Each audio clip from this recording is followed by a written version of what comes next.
Wir gehen jetzt ins Kreisky-Forum zum Putin-Kritiker Wladimir Kara-Mursa, der im Rahmen des Gefangenenaustausches freikam und heute in Wien Bundespräsident Alexander Van der Bellen getroffen hat. Schönen guten Abend. Good evening and thank you for having me on your program. Herr Kara-Mursa, Sie sind jetzt seit knapp 2 Monaten wieder ein freier Mann. Wie unerhofft war denn die Rettung aus der Haft? I was absolutely convinced that I was going to die in that Siberian prison. What happened on the 1st of August with this East-West prisoner exchange, the largest East-West prisoner exchange since the time of the Cold War, was a miracle. This is the only way I can describe it. But it was in so many ways a human-made miracle because it was made possible by the advocacy, by the efforts of so many good people in democratic nations, including in this country, who never stopped speaking, advocating, shouting about the crisis regarding political imprisonment in Russia. Today, in Vladimir Putin's Russia, there are more political prisoners than there were in the whole of the Soviet Union in its later years. The latest figures we have from human rights groups are more than 1,300 people who are imprisoned in Russia for the only quote-unquote crime of having an opinion that happens to differ from the opinion of the government, of the regime of Vladimir Putin. And the fastest growing segment on the list of political prisoners in Russia are the people who publicly oppose Vladimir Putin's murderous war in Ukraine. This was the #1 topic of our conversation this morning with President Van der Bellen here in Vienna, because as you know well, according to rules of the OSCE, the Organization for Security and Cooperation in Europe, which is of course headquartered here in Vienna, human rights violations are not considered an internal affair. It is a matter for all member states of the OSCE. It is a matter for all democracies. And it is a growing crisis. It is a catastrophe by this point. When you have people who are sitting in prison in the 21st century in a European country for the only reason that they happen to oppose the government, with prison sentences longer than murderers and drug dealers. And this is a catastrophe that democracies need to act to solve. And just as the 16 of us, myself included, were saved, were rescued from the hell that is Vladimir Putin's modern-day gulag without prisoner exchange on the 1st of August. So now we need to work to release, to save, to rescue the others who are left behind in Putin's gulag, all of the others who are only in prison because they believe in a democratic future for Russia and because they oppose Vladimir Putin's murderous war in Ukraine. Sie appellieren an die westlichen Staaten, laut aufzustehen gegen Wladimir Putin und für jene Menschen zu kämpfen, die wegen ihrem Widerstand gegen Putin in Gefängnissen sitzen. Aber was können denn diese westlichen Demokratien unternehmen? In Ihrem Fall wurden sie eingetauscht gegen den Tiergartenmörder und Geheimdienstagenten Wadim Krasikov. So viele russische Schlächter gibt es nicht in europäischen Gefängnissen, dass man diese hunderten Menschen freipressen könnte von Wladimir Putin. Was kann der Westen tun, um diese Menschen freizubekommen? Well, in fact, there are a lot of people in Western countries, in Western prisons, you know, the spies, the hackers, the people who have in one way or another worked for Vladimir Putin's regime, whom the Kremlin does want to get back. In fact, there's a long list of people. It's publicly available. It is well known. Yes, you're absolutely right. The #1 target for Vladimir Putin, the man that he really wanted to get back, was this Tiergarten murderer, Vadim Krasikov, or at least that's the name that he goes by. But there are many others. And we must make sure that this exchange, the exchange that happened on the 1st of August, that liberated me and my colleagues and friends in the opposition from Putin's prisons, does not become an exception. You know, I'm sitting here now speaking with you from the former residence of Bruno Kreisky, former longtime Chancellor of Austria, leader of the Austrian Socialist Party. And the last time there was an international exchange that actually freed a Russian political prisoner was almost 4 decades ago, in 1986, when Yuri Orlov, a renowned physicist and the founding chairman of the Moscow-Helsinki group, was freed, was sent from Siberia to New York in a similar exchange. And that exchange was also the result of relentless efforts by many world statesmen, including Bruno Kreisky, who personally at one point reached out to Soviet leader Yuri Andropov on Yuri Orlov's behalf. So it's 38 years between the last such exchange, the freed a Russian political prisoner, and between the exchange in August of this year that liberated us.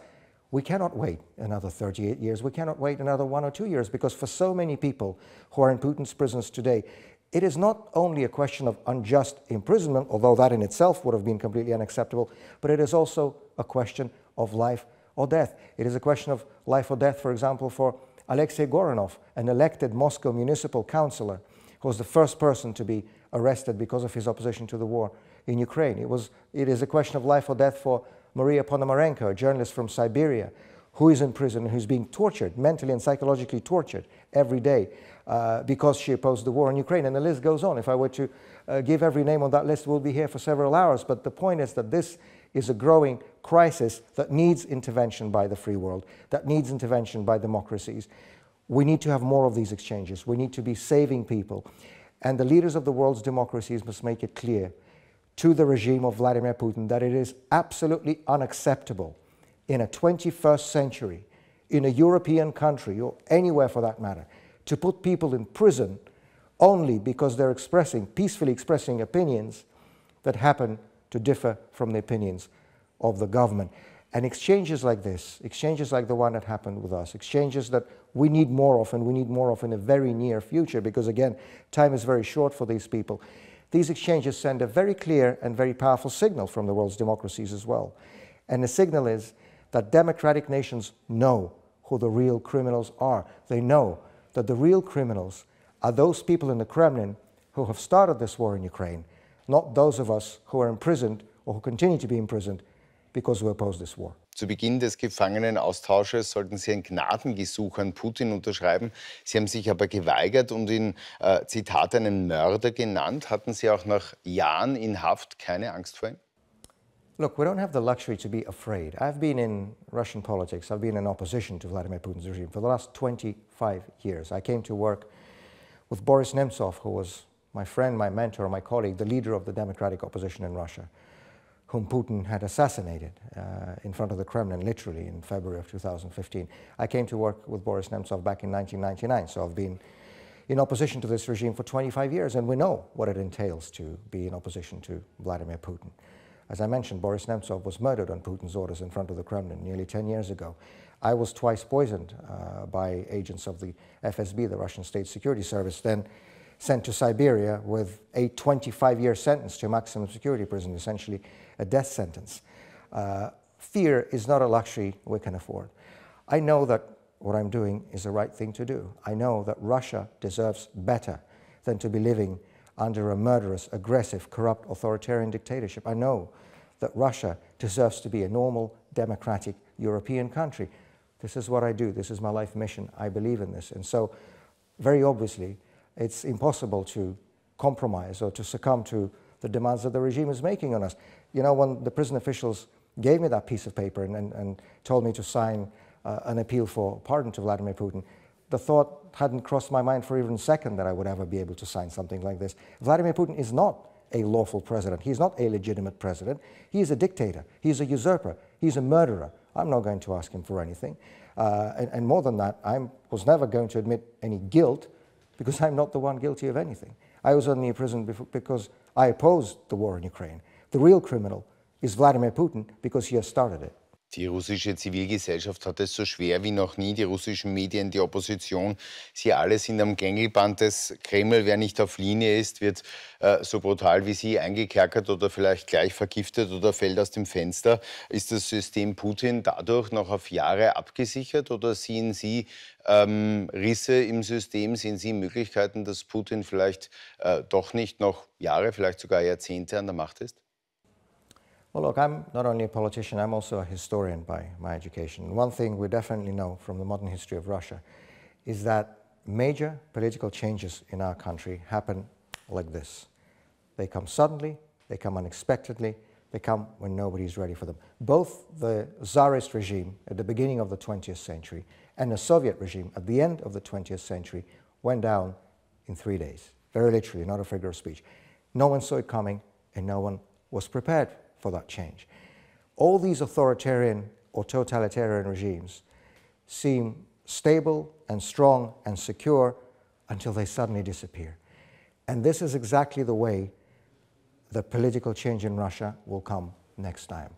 None of us knows exactly when, exactly how, exactly in what circumstances Vladimir Putin's regime will fall from power. What we do know is that there are many people in Russia, millions of people in Russia, who oppose the Putin dictatorship, who oppose his war in Ukraine, and who want finally to see some change in our country.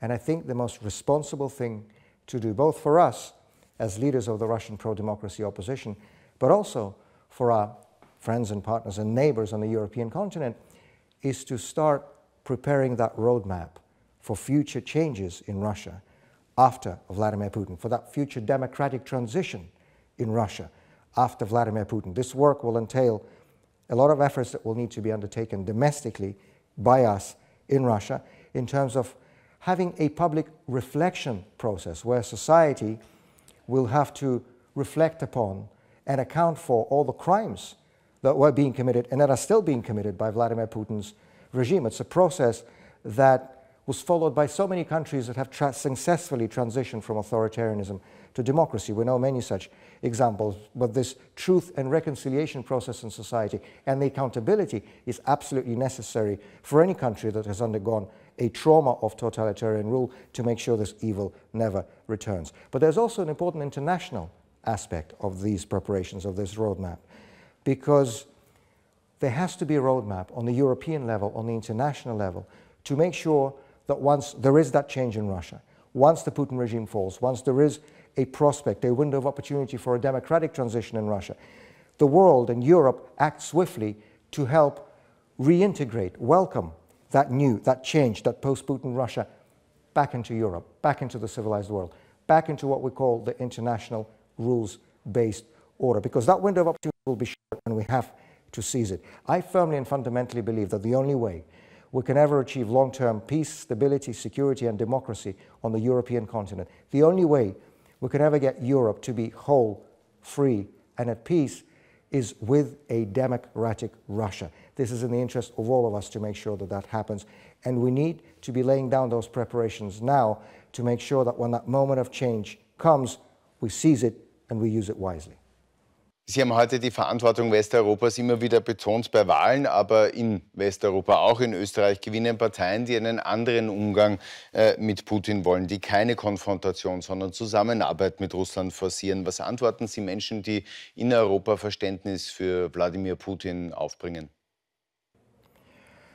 I have to say that frankly I'm astonished that 25 years after Vladimir Putin came to power, 25 years after his rule began, after 25 years of war, of aggression, of murder, of suffering, of pain that Vladimir Putin and his regime inflicted both on our people in Russia and also on so many other peoples and countries, there are still voices in Western European democracies who call for understanding and cooperation with him. I mean, really?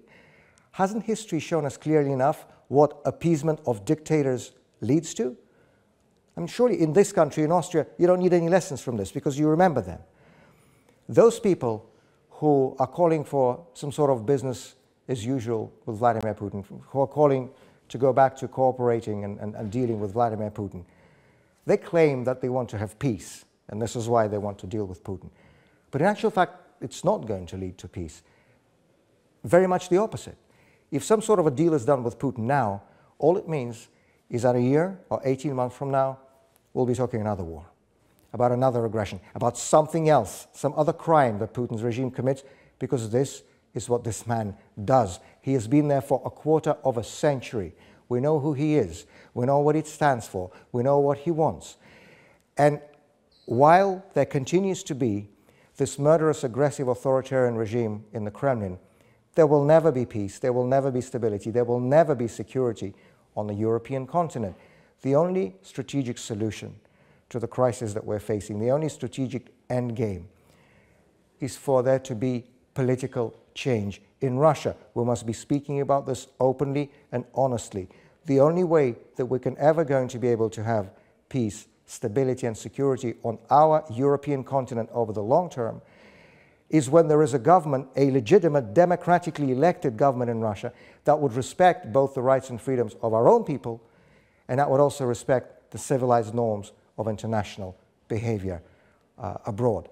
This is the only solution. This is the only end game. And those who are calling for business as usual and going back to cooperating with Vladimir Putin, they're the real warmongers because they are ensuring that this threat that exists coming from the largest country in Europe, from the largest country in the world. That threat will continue to be facing all of us. Herr Kara-Mursa, vielen Dank für dieses spannende Gespräch.